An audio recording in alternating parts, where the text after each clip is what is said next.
आज ही डाउनलोड करें और अपने पसंदीदा शोज का आनंद लें। छी छी छी छी! अरे अरे अरे अरे अरे! आप लोगों के मुंह में तो कीड़े पड़े। अरे शर्म नहीं आती? हमारी पूरी सी बिटिया को ऐसे कैसे कह रहे हो? अरे सत्यानाश हो आप लोगों का। हम है ना निर्दोष विधवा है, श्राप दे देंगे आप लोगों को। आप सबकी नौकरियां चली जाएगी।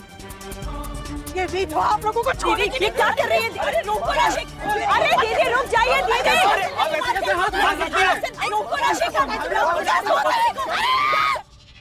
ये सही है। इससे पहले कि कद्दू को मुझ पर शक हो जाए, उसे इसी प्रॉब्लम में फंसा कर रखना होगा। बस एक बार राधा और गुनगुन मर जाए, फिर ये मुझ पे शक करे या यकीन, मैं सब हैंडल कर लूं।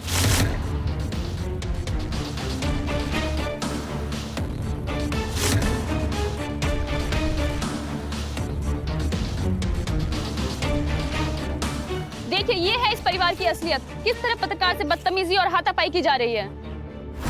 नहीं, अरे चुड़ैल चाहिए दीदी। अरे चुड़ैल कहेगी। अरे बेटा क्या कर रहे हो राहुल? दीदी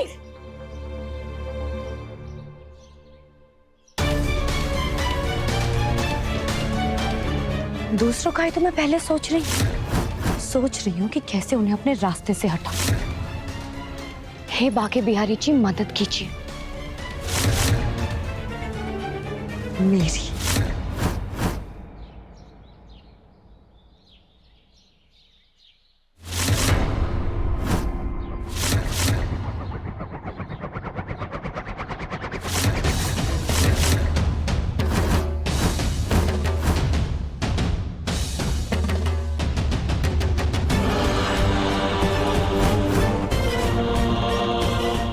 माँ, आप यहाँ? हमें तुमसे ये उम्मीद नहीं थी दामिनी।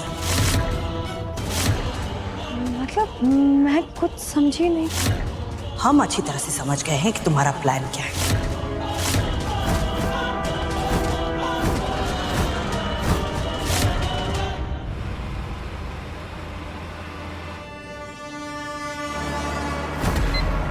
राधा, राधा मेरी बात सुनो राधा। प्लान ये है कि हमें गाड़ी को ऐसी जगह ले जानी है जहाँ भीड़ ना हो। उसके बाद हम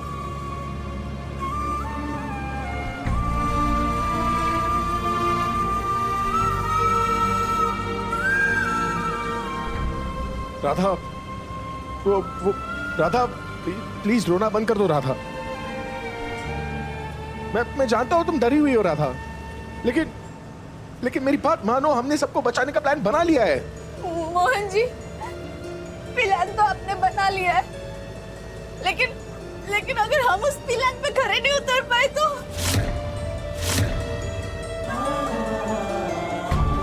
हमने ना कभी इतनी देर तक गाड़ी नहीं चलाई है।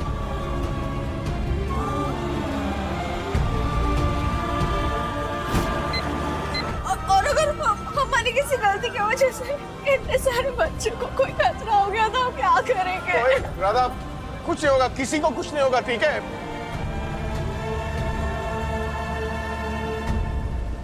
अच्छा राधा, मुझे एक बात बताओ, तुम्हें याद है जब बाके बिहारी जी ने इंद्र भगवान और ब्रज के लोगों के बीच में लड़ाई करवाई थी, याद है? मोहन जी, बाके बिहारी जी ने लड़ाई नहीं करवाई थी। क्या बोल रहे हैं आप? बाके बिहारी जी, मोहन जी को माफ कर दीजिएगा। मोहन जी,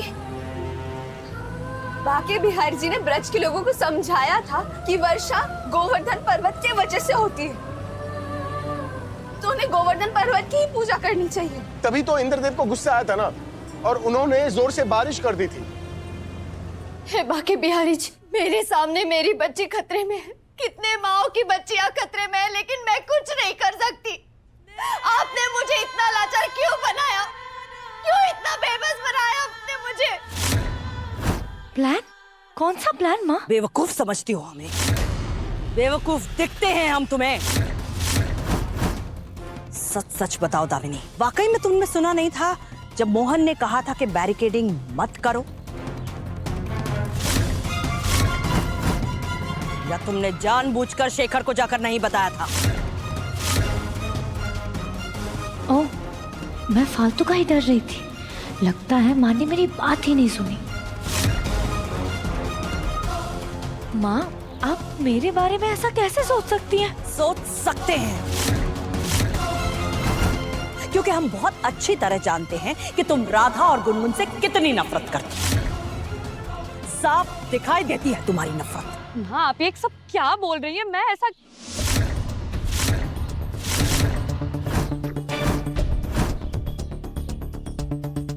बस एक बार हमारी गुनगुन वापस आ जाए सही सलामत, फिर हम मोहन को सारा सच बता देंगे। कौन सा सच माँ? यही सच कि तुमने हमें धमकाया था, यही सच कि राधा उससे प्यार करती है। फिर मोहन तय करेगा कि उसे क्या करना है। ये उसका फैसला होगा कि उसके लिए कौन गलत है और गुनगुन के लिए कौन सही।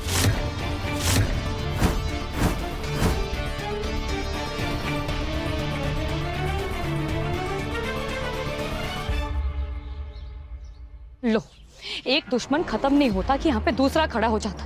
अब क्या करूं, इन्हें कैसे रोकूं?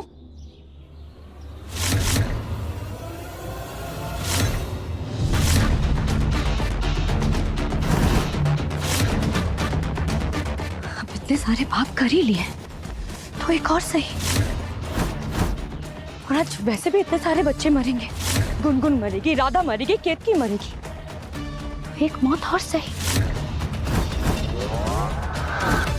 इससे पहले कि आप मेरे सपनों को जमीन पर फेंक दो ना कद्दू माता, मैं आपको ही फेंक देती। और वैसे भी बेचारी तुलसी अकेली भटकती रहती है, उसे कंपनी में मिल जाएगी। अब मुझे नहीं पता कि मोहन अपनी जिंदगी का फैसला कर पाएगा कि नहीं, लेकिन मैंने आपकी जिंदगी का फैसला कर लिया कद्दू माता। मौत, पहाड़ की चोटी से गिर के दर्दनाक भयानक मौत।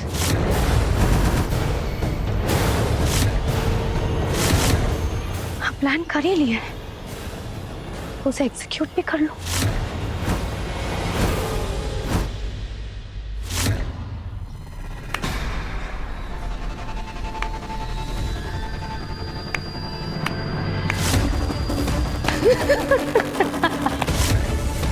दामिनी, पागल हो गई हो क्या?